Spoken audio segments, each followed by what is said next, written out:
Hello my dear friends, ఈరోజు మండి బిర్యానీ ఎలా prepare చేయాలనేది చూసేద్దామా. ఈ బిర్యానీ అంటే మనకి అందరికీ ఇష్టం కదా, కాబట్టి మనం ఫాస్ట్గా రెడీ చేసేద్దాము. ముందుగా నేను ఒక బౌల్లోని 2 లీటర్స్ వాటర్ తీసుకున్నా. మీకు చికెన్ క్వాంటిటీని బట్టి వాటర్ ఎక్కువైనా తీసుకోవచ్చు, తక్కువైనా తీసుకోవచ్చు. అలానే నేను ఇప్పుడు ఇందులోని హోల్ గరం మసాలా, బిర్యానీ హోల్ గరం మసాలా వేసుకున్నాను. ఆనియన్స్, టమాటాలు, పచ్చిమిర్చి, కొత్తిమీర, అలాగే సోపు, మిరియాలు వేసుకున్నాను. ఆల్రెడీ నేను చికెన్ని చక్కగా క్లీన్ చేసి పక్కన పెట్టుకున్నా కదా, ఆ చికెన్ని కూడా నేను ఇందులో యాడ్ చేసి, అలాగే ఇది చికెన్కి వాటర్కి సరిపడంత సాల్ట్ కూడా యాడ్ చేసుకున్నాను. ఇప్పుడు మనం వీటన్నిటిని కూడా చక్కగా పొయ్యి మీద పెట్టుకొని ఇవి చికెన్ మంచిగా మెత్తగా అయ్యేటట్టుగా కుక్ చేసుకుందాము. ఇవి వాటర్ ఏంటంటే నేను తీసుకున్నది కేజీ చికెన్ కాబట్టి దానికి తగ్గ నేను వాటర్ తీసుకుని, ఎందుకంటే నాకు వాటర్ ఉండడం వల్ల దాంతో నేను బిర్యానీ చేస్తాను. ఈరోజు మండి బిర్యానీ అంటే మనకు ఆ వాటర్ ఫ్లేవర్ అనేది మంచిగా బిర్యానీకి పడుతుంది. ఇప్పుడు ఇది బాగాన చక్కగా మూత పెట్టుకొని కుక్ చేసుకుందాము. మనం ఇంకో ప్యాన్ పెట్టుకొని ఆ ప్యాన్లోని 2 స్పూను నెయ్యి వేసుకొని కాజు కిస్మిస్ కూడా చక్కగా మంచి కలర్ వచ్చేంత వరకు ఫ్రై చేసుకుందాము. మన కిస్మిస్ కూడా మంచిగా చూసారుగా పొంగాయి. ఇవన్నీ కూడా బాగా ఫ్రై అయ్యి పక్కన పెట్టుకుందాము. ఇప్పుడు అదే ప్యాన్లోని కాస్త ఆయిల్ ఎక్కువ వేసుకొని మనము ఆనియన్స్ని డీప్ ఫ్రై చేసుకుందాము. ఇవి డీప్ ఫ్రైకి మనకి ఏంటంటే బాగా మంచి గోల్డెన్ కలర్ వచ్చాక ఏంటంటే క్రంచీగా ఉంటుంది కదా, మనకు ఆ ఒక దీనిగా రావాలి కలర్ అనేది. ఇప్పుడు చూసారు కదా, చక్కగా చికెన్ అనేది కుక్ అయ్యింది. వాటర్ కూడా ఉన్నది, వాటర్ కూడా చక్కగా సరిపోతుంది నాకు నేను చేసే అది బిర్యానీకి. ఇప్పుడు నేను చికెన్ని సపరేట్ చేసి వాటర్ని అలాగే కాసేపు చల్లారనిచ్చాను. అలాగే ఇప్పుడు నేను ఆల్రెడీ మనం ఏదైతే ఆనియన్స్ ఫ్రై చేసుకుంటున్నాం కదా, అవి ఇంకా మనకి ఈ లైట్ కలర్ వచ్చింది, ఇంకా డార్క్ కలర్స్ రావాలి. ఇప్పుడు చూసారు కదా, చక్కగా గోల్డెన్ కలర్ వచ్చింది. ఇది కొంచెం చల్లారింది అనుకోండి, చక్కగా క్రిస్పీగా ఉంటుంది. ఇప్పుడు మనం ఏదైతే చికెను సపరేట్ చేసామో, వాటర్ సపరేట్గా ఉంది కదా, ఆ చికెన్ ఇప్పుడు నేను మళ్ళీ మ్యారినేట్ చేస్తాను. ఏంటంటే అల్లం వెల్లుల్లిపాయి, అలాగే పెరుగు, కొంచెం అంతా కారం, ఇవన్నీ వేసి కాసేపు మనం మ్యారినేట్ చేసి పక్కన పెట్టుకుందాము. ఇలాగా అంటే మనకి ఆల్రెడీ చికెన్ కుక్ అయ్యింది, దాంతోపాటు మనం ఇలా మ్యారినేట్ చేసి, ఎందుకంటే దీన్ని మనం మళ్ళీ ఫ్రై చేస్తాం అన్నమాట. ఆ ఫ్రై చేయడం వల్ల ఏంటంటే చికెన్ ఆల్రెడీ కుక్ అయింది, బయటేమో క్రిస్పీగా ఉంటుంది, లోన్ ఏమో చాలా జ్యూసీగా ఉంటుంది. మీరు ఇంట్లో ట్రై చేయండి, నేను చెప్పడం కాదు, మీరు ట్రై చేస్తే కదా మీకు తెలిసేది అది ఎలా అనేది. ఇంకా మనం ఎప్పుడు కూడా రెస్టారెంట్కి వెళ్ళేసి ఎంతకని తింటాం చెప్పండి, బోల్డన్ని డబ్బులు ఖర్చు. అదే ఒకవేళ మనం ఇంట్లో చేసుకున్నాం అనుకోండి, ఇంటది పాది అందరూ చక్కగా తింటారు. మనకి కూడా మనం ఒక ఫ్రెష్గా మనం నీట్గా చేసుకున్నాం అన్న ఒక సాటిస్ఫాక్షన్ కూడా ఉంటుంది. ఓకేనా.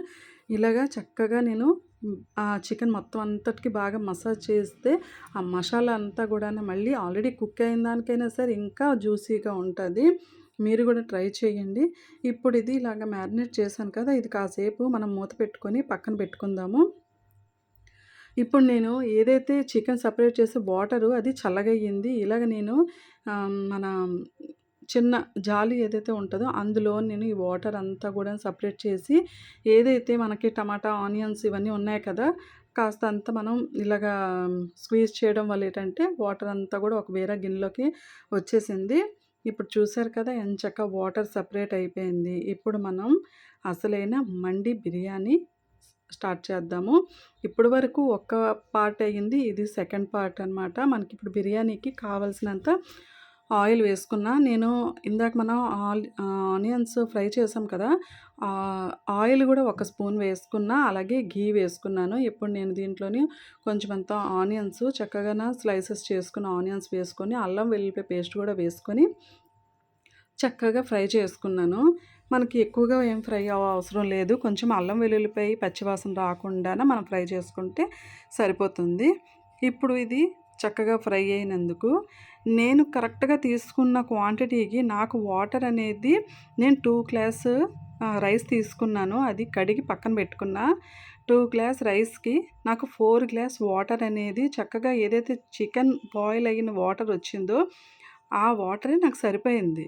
నేను ఇంకా ఎక్స్ట్రా వాటర్ అనేది కలపలేదు. ఇప్పుడు చూసారు కదా! ఇవి చక్కగాన బాగా వేగాయి. అల్లం వెల్లుల్లిపాయ కూడా బాగా వేగింది. ఇప్పుడు నేను ఆ వాటర్‌నంతా గూడాన చూసారు కదా! ఈ వాటర్‌నన్నా కూడా 4 గ్లాస్ వచ్చింది. ఆ మొత్తం కూడా వాటర్ వేసేసాను. నేను ఏ గ్లాస్ వాటర్ రైస్ తీసుకున్నానో అదే గ్లాస్ తోటి నేను వాటర్ కూడా తీసుకున్నాననమాట. అంటే మన చికెన్ బాయిల్ చేసిన వాటర్. ఇప్పుడు ఇవన్నీ గూడాన 4 గ్లాస్ వాటర్ వేసాక ఇప్పుడు ఆల్రెడీ నేను చికెన్‌లోని ఏదైతే బాయిల్ చేసేటప్పుడు సాల్ట్ వేసాను కదా! ఆ సాల్ట్‌తో పాటు మనకిప్పుడు రైస్‌కి కూడా సరిపడేంత కొంచెం అంత నేను టేస్ట్ చేసి అందులో సరిపడా ఇంకా నాకు కొంచెం వేయవలసొచ్చింది. నేను సాల్ట్ వేసాను. అలాగే వేసుకొని చక్కగా కలుపుకొని దీన్ని హై ఫ్లేమ్‌లో అనేది నేను పెట్టుకున్నాను మూత పెట్టి. ఇప్పుడు చూసారు కదా!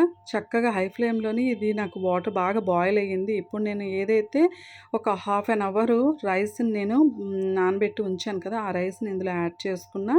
ఇప్పుడు దీన్ని కాసేపు హై ఫ్లేమ్‌లో పెట్టి ఒక్క కెర్లు వచ్చిన తర్వాత నేను ప్లేట్ పెట్టుకున్నాను. ఇది కాసేపు కుక్ అవుతుంది. ఇప్పుడు దీంట్లోని మనం ఏదైతే చికెన్ మ్యారినేట్ చేసి పెట్టుకున్నాం కదా! ఆ చికెన్‌ని ఇందులోని చక్కగా ఫ్రై చేసుకుందాము రెండు వైపులాన. ఇప్పుడు ఇది ఒకవైపు ఏగింది కదా! ఇంకో వైపు కూడా తిప్పుకున్నా. చూసారు కదా! ఎంత కలర్‌గా ఎంత బాగుంది కదా! మంచి రెడ్ కలర్ వచ్చి ఇలాగే నేను రెండు వైపులాన చక్కగా ఫ్రై చేసుకుంటాను. ఈలోగా చూసారా ఎంత మంచి కలరు అసలు చూస్తుంటే ఇప్పుడే తినేయాలనిపిస్తుంది. అంత అసలు మంచి కలర్ వచ్చింది. అలాగే ఒక పక్క బిర్యానీ ఏదైతే మనకి మండి బిర్యానీ స్మెల్ అయితే సూపర్ యమ్మీగా ఉంది. ఆల్రెడీ ఇది 70% కుక్ అయిపోయింది. ఇప్పుడు నేను దీన్ని సిమ్‌లో పెట్టుకొని కాసేపు అలాగే మూత పెట్టి మగ్గనిస్తాను. ఇప్పుడు ఇది మనకి కాసేపు మూత పెట్టుకొని చక్కగా మగ్గిన తర్వాత ఇంకొక 30% మనకు కుక్ అవ్వాలనమాట. ఇప్పుడు దీంట్లో మనం ఒకసారి ఒక 5 మినిట్స్ చూసుకొని మూత తీసి అందులోని కొత్తిమీర జల్లుకోవాలని చక్కగా చిన్నగా కట్ చేసుకున్న కొత్తిమీరని మొత్తం జల్లుకొని కాసేపు ఇంకొక 5 మినిట్స్ ఉంచితే మన మండి బిర్యానీ రెడీ అయిపోయింది. ఇప్పుడు నేను దీన్ని ఒక ప్లేట్‌లోని చక్కగా సర్వ్ చేసుకొని సూపర్‌గా ఎంజాయ్ చేయడమే. మీరు చూసారు కదా! ఎంత యమ్మీగా ఇప్పుడు ఈ రెండిటిని కలిపి కాంబినేషన్‌లో మనం తింటే ఉంటది. అసలు మనం చేసే ఫుడ్ దగ్గర రెస్టారెంట్లు దేనికి పనికొస్తాయండి చెప్పండి? మన చేతిలోనే ఉన్నది మంచి టేస్ట్ మనం ఇంట్లోనే చేసి పెడితే మన ఫ్యామిలీ మొత్తం అంతా కూడా తిని ఎంజాయ్ చేస్తారు.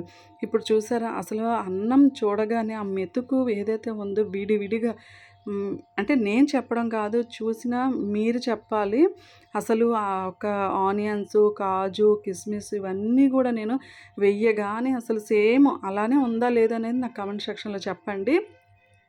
ఇంకా టేస్ట్ విషయానికొస్తే నేను ఎలాగైతే చెప్పానో సేమ్ మీరు అలా ప్రిపేర్ చేయండి. నేను చెప్తున్నాగా పర్ఫెక్ట్‌గా వస్తది. నేను ఏదైతే క్వాంటిటీలో చెప్పానో అదే క్వాంటిటీలో మీరు చెయ్యండి. సూపర్‌గా యమ్మీగా ఉంటది. ఇలాగే మీరు ప్రిపేర్ చేసుకొని ఇంట్లో అందరూ హ్యాపీగా తింటారని అనుకుంటున్నాను. ఓకేనా? Thank you.